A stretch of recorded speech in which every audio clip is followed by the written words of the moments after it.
బాబోయ్, ఆనంద్ గారు అక్క ఇద్దరిలో ఎవరు చూసినా నాకు డేంజరే. కాసేపు ఇటువైపు కాకుండా బయట వెయిట్ చేస్తాను. వాళ్ళు బయటికి వెళ్తే నేను లోపలికి వస్తాను. ఈరోజు ఇలాగే మేనేజ్ చేయాలి.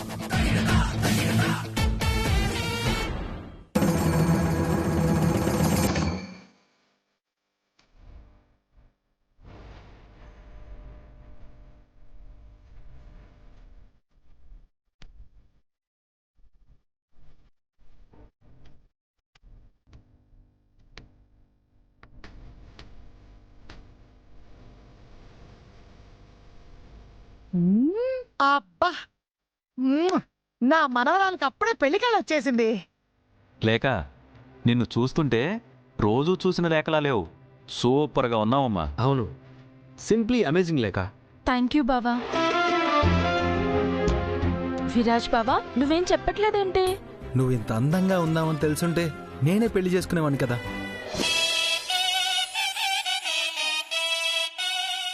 పో బావా.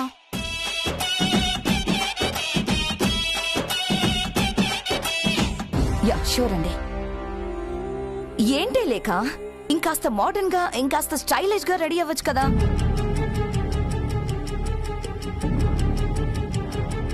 ఊరుకోవే నువ్వు. ఇంత బ్రహ్మాండంగా ఉంటే ఇంకాస్త అంటావేంటి? అలా అనకపోతే వదిన పొగడ్తలతో ఈ చైత్రికి పూజ చేసి ఇక్కడే హారతి కూడా ఇచ్చేస్తుంది. ఆనంద్, పెళ్లి కొడుకు వాళ్ళు ఎక్కడి వరకు వచ్చారో కనుక్కో. ఇందాకే కాల్ చేశాను అత్తయ్య, వాళ్ళు దారిలో ఉన్నారు.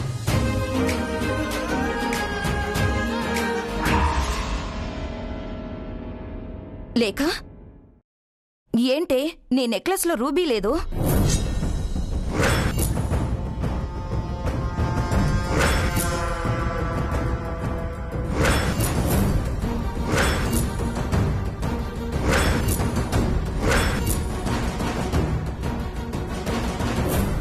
అమ్మా, నాకు తెలీదు. రూబీ ఎక్కడ మిస్ అయిందే?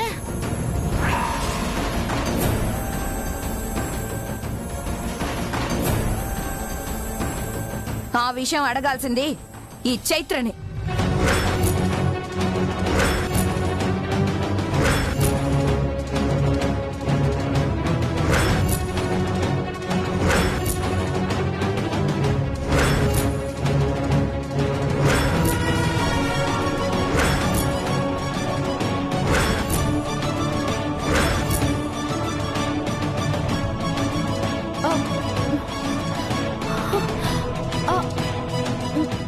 మేడం, నాకేం తెలుస్తుంది? నీకేం తెలీదా? ఇందాక నువ్వు ఆ నెక్లెస్ వేసుకున్నప్పుడే అనుకున్నాను ఇలాంటిదేదో జరుగుతుందని. హంస, తెలియకుండా తన మీద నిందెలా వేస్తావు? తెలియకుండా మాట్లాడట్లేదు వదినా. ఈ చైత్రకి ఆ నెక్లెస్ మీద, దాంట్లో ఉన్న రూబీ మీద కన్నుంది. ఇదే ఆ రూబీని కొట్టేసుంటుంది.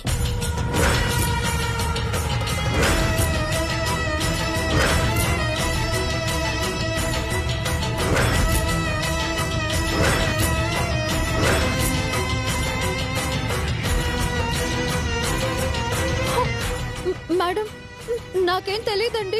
అత్తయ్య, ఎలాంటి ఎవిడెన్స్ లేకుండా అలా ఎలా ఒకళ్ళ మీద నిందలు వేస్తావు? ఎవిడెన్స్ ఉంది.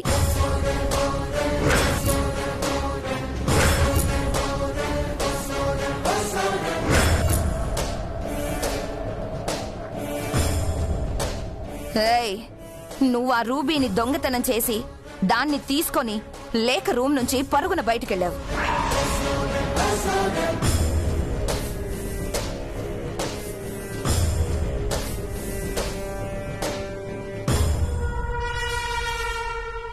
కావాల్సొస్తే అన్నయ్యని గుద్దింది, అడగండి. అవును, నన్ను గుద్దుకున్న మాట వాస్తవమే. కాని దాన్ని పరిగణనలోకి తీసుకుని ఎలా దొంగతనం చేసిందని చెప్పగలం? అంత హడావిడిగా ఫంక్షన్ వదిలేసి ఎందుకు వెళ్తుంది? నాకు ముఖ్యమైన పని పడింది మేడం.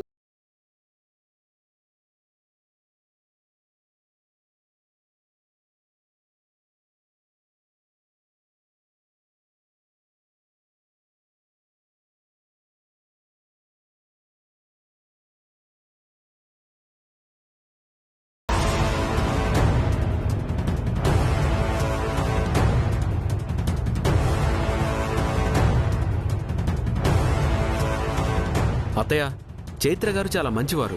ఆమెను చూస్తే దొంగ అని ఎలా అనాలనిపిస్తుంది? రేయ్, దొంగతనాలు చేసేవాళ్ళు కరడు కట్టినట్టు ఉండరు, ఇలాగే అమాయకంగా ఉంటారు. హంస, నువ్వు మనసులో ఏదో ఉంచుకొని అలా చైత్ర మీద నిందలు వేస్తున్నావు. పాపం ఆ పిల్ల అలాంటిది కాదే. నాకేమంత అవసరం లేదు.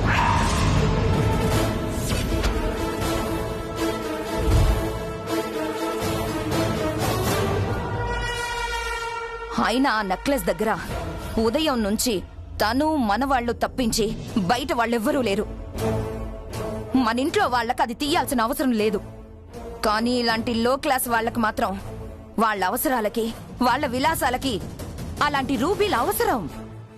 అందుకే తనే తీసింది. ఆ అవసరం తనకే ఉంది.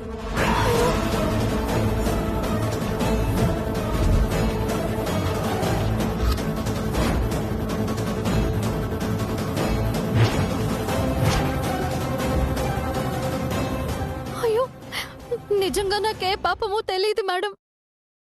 నమ్మను. అమ్మా, నా మాట విను. ఏంటే వినేది?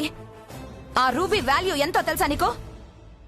అయినా అందరినీ గుడ్డిగా నమ్మద్దని నేనప్పుడే చెప్పాను. అయినా నా మాట మీరెవ్వరూ వినలేదు. అత్తయ్య, నీకు తన మీద అనుమానం ఉంటే తనని చెక్ చేయి. ఏదో ఒక ఎవిడెన్స్ దొరుకుతుంది కదా. విరాజ్, అది కరెక్ట్ కాదురా. అదే కరెక్ట్. నువ్వురా, నిన్నొకసారి చెక్ చేస్తే ఏదో ఒక ఎవిడెన్స్ బయటపడుతుంది. మేడం, నేను అలాంటి దాన్ని కాదండి. ఆ పిల్ల అలాంటిది కాదే. మీకెవ్వరికి ఏమీ తెలీదు. నువ్వురా, నువ్వు దొంగతనం చెయ్యకపోతే భయపడకుండా నాతో రా.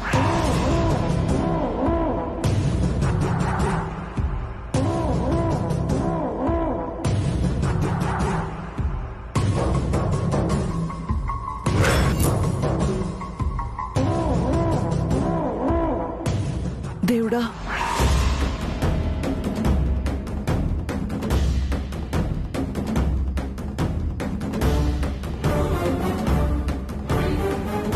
ఏంటి అందరు ఇలా ఉన్నారు? ఏమై ఉంటుంది?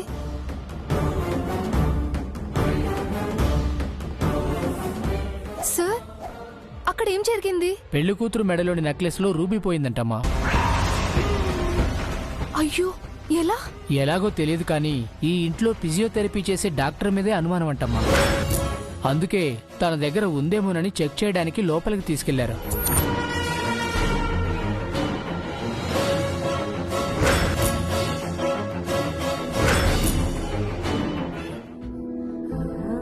సీతారత్నం, డబ్బులు దొరికాయి కదా, ఇంకా ఎందుకలా ఉన్నావు? ఏమీ లేదు పిన్ని, దేవుడి దయ వల్ల డబ్బులు దొరికాయి. వెంటనే వాటిని లాయర్కి కూడా ఇచ్చేశాను. మరి ఇంకేంటి అలా ఉన్నావు? డబ్బులు దొరికాయని మనకు తెలుసు గాని పాపం చైత్ర వాళ్ళకి తెలియదు కదా. వచ్చాక చెప్పొచ్చులే. అది కాదు పిన్ని, డబ్బులు కనబడలేదని వాళ్ళెంతో కంగారు పడుతున్నారు. ఆ చైత్ర అసలే సున్నిత మనస్కురాలు. ఖచ్చితంగా ఆ డబ్బుల గురించి ఆలోచిస్తూ హైరాణ పడుతూ ఉంటుంది. అందుకే మనకి డబ్బులు దొరికాయి, లాయర్కు కూడా ఇచ్చేశామని తనకు కూడా చెప్తే తను చాలా ఆనందంగా ఫీల్ అవుతుంది.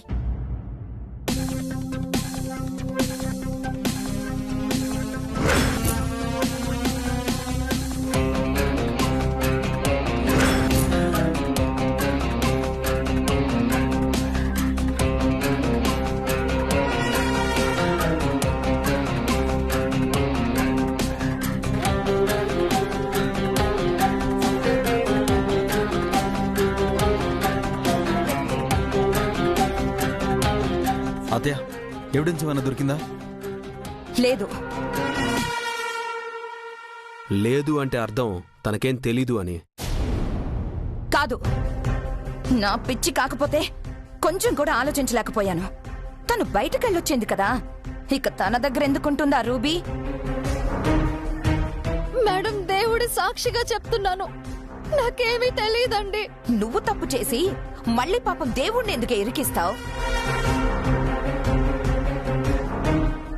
హంస, నిజంగా తను తీసుండదు, నాకు ఆ నమ్మకం ఉంది. తనే తీసిందని నాకు నమ్మకం ఉందదినా. సాక్ష్యాలు కూడా లేకుండా ఎందుకే ఆ పిల్లని అలా అంటావు? అమ్మా, మీకెవ్వరికి ఏవి కనిపించట్లేదా? తనే అంతా చేసింది. ఇది నేను చెప్పిందే. తర్వాత పోలీసులు ఇన్వెస్టిగేషన్ చేసి అదే చెప్తారు.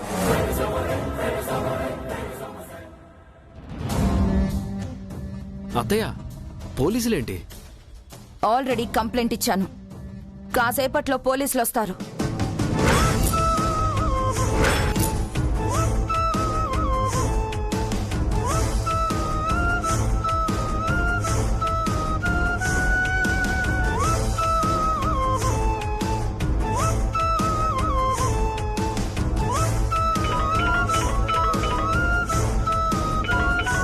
ఫోన్ రింగ్ అవుతుంది. నీదే. అవును మేడం. స్పీకర్ ఆన్ చేసి మాట్లాడు. హంస, ఏంటిది? నీకు తెలియదు వదినా. ఆ రూబీ అమ్మిన వాళ్ళే అయ్యుండొచ్చు. ఏదో ఒకటి తెలుస్తుంది కదా.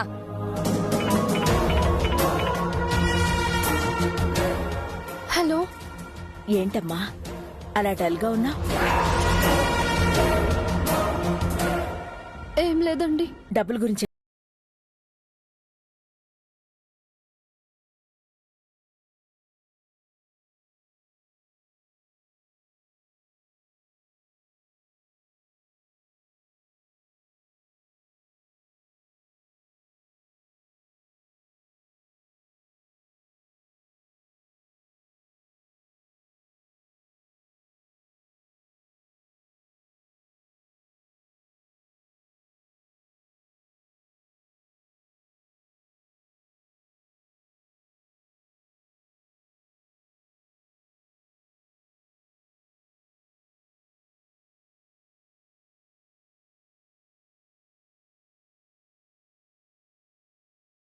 సరేనా?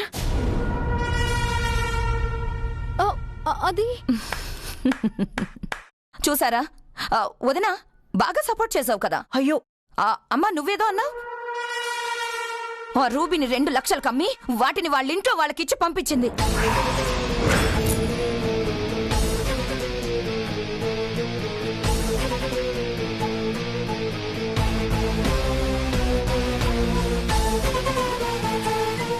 అయ్యో లేదండి, మీరు పొరపాటు పడుతున్నారు. హలో, ఇలా కూడా కవర్ చేస్తున్నావా? నువ్వు దొంగతనం చేసావని ఈ ఫోన్ కాల్ వల్ల క్లియర్గా తెలుస్తుంది.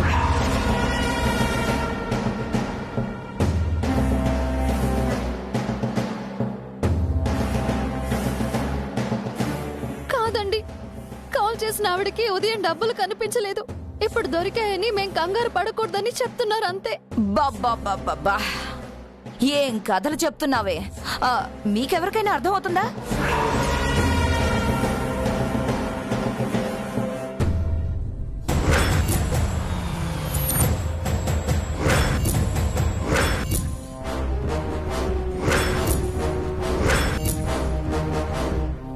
ఇక్కడ ఏదో దొంగతనం జరిగిందని కంప్లైంట్ ఇచ్చారు. నేనే ఎస్ఐ గారు. రండి. దొంగతనం చేసింది ఈ అమ్మాయే. వెంటనే అరెస్ట్ చేయండి.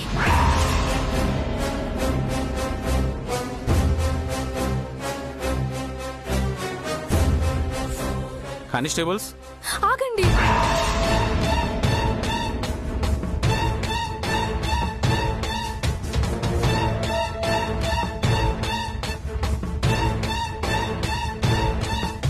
మా అక్కను అరెస్ట్ చేయొద్దు. తను అలాంటి మనిషి కాదు.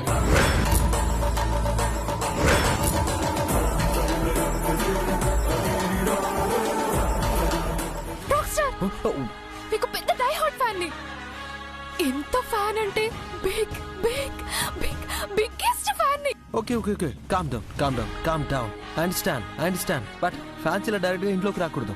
Hey security. రాక్ స్టార్, నేను మీ ఫ్యాన్ ని. అలాగే ఈ ఈవెంట్ ఆర్గనైజర్ ని కూడా.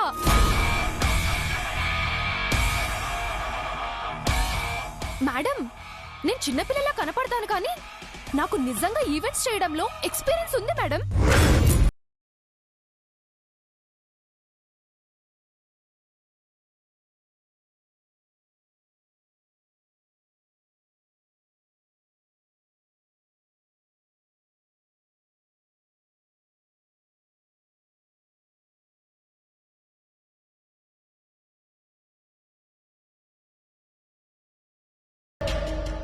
ఏంటి మీరిద్దరూ అక్కా చెల్లెళ్ళా?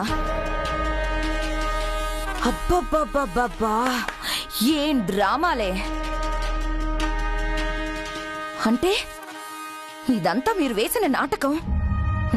ఇలాంటి నాటకంలో అక్క దొంగలా దొరికిపోతే విడిపించడానికి చెల్లి అమాయకురాల్లాగా వచ్చి నటిస్తుంది, అంతే కదా?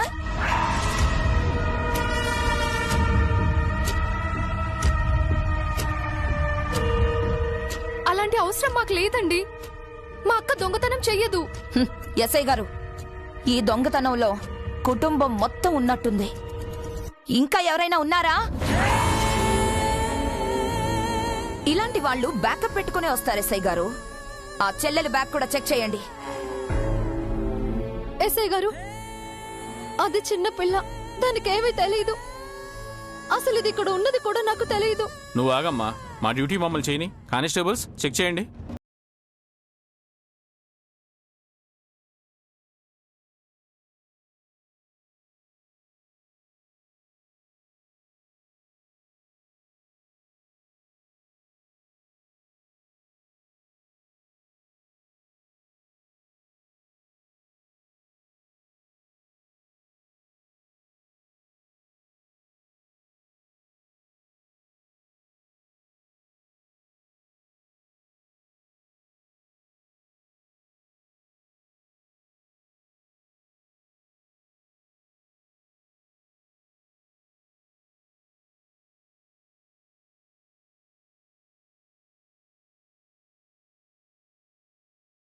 చూపించవే.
వీళ్ళు క్లియర్గా ప్రీ ప్లాన్డ్గా వచ్చారు. ఎందుకంటే ఈ చెల్లెలు అక్కకి వ్యతిరేకంగా నాతో మాట్లాడింది. అంటే వీళ్ళిద్దరూ ఇక్కడికి సెపరేట్గా కావాలనే ప్లాన్ చేసుకుని వచ్చి మమ్మల్ని వాళ్ళ మాటలతో మ్యాజిక్ చేసి ఈ ప్లాన్ అంతా డిజైన్ చేశారు. సిటీలో ఏదైనా ఫంక్షన్స్ లో ఇలాగే కదా దొంగతనాలు చేసేది. ఇందాకటి నుంచి దొంగతనం చేసిందంటున్నారు. దొంగతనం చేస్తే ఆ రూబీనే ఎందుకు? నెక్లెస్ మొత్తం చేయొచ్చు కదా హంస. వదినా, అవి వీళ్ళ తెలివితేటలు. తెలివిగా రూబీ వరకు దొంగతనం చేసి ఆ రూబీ పడిపోయిందనుకొని ఎవ్వరికీ అనుమానం రాదు కదా. వీళ్ల పని కూడా అయిపోతుంది. ఆ రూబీ నమ్ముకొని లక్షలు సంపాదించచ్చు కదా. అది వీళ్ల ప్లాన్.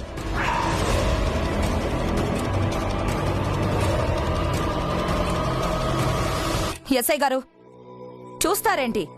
వాళ్ళని అరెస్ట్ చేసి తీసుకెళ్ళండి. మీ లాఠీ దెబ్బల రుచి చూపించండి. రూబీ ఎక్కడుందో ఇట్టే తెలిసిపోతుంది. ఎందుకే పాపం వాళ్ళని అలా అంటావు? ఎవ్వరూ లేరే వాళ్ళకి. అమ్మా, ఎవ్వరూ లేని వాళ్లే ఇలాంటి రాబరీలకి పాల్పడేది.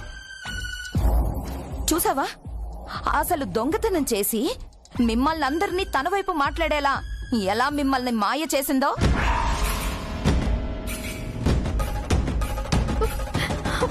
మేడం, మా మాట నమ్మండి మేడం, మాకేం తెలియదండి.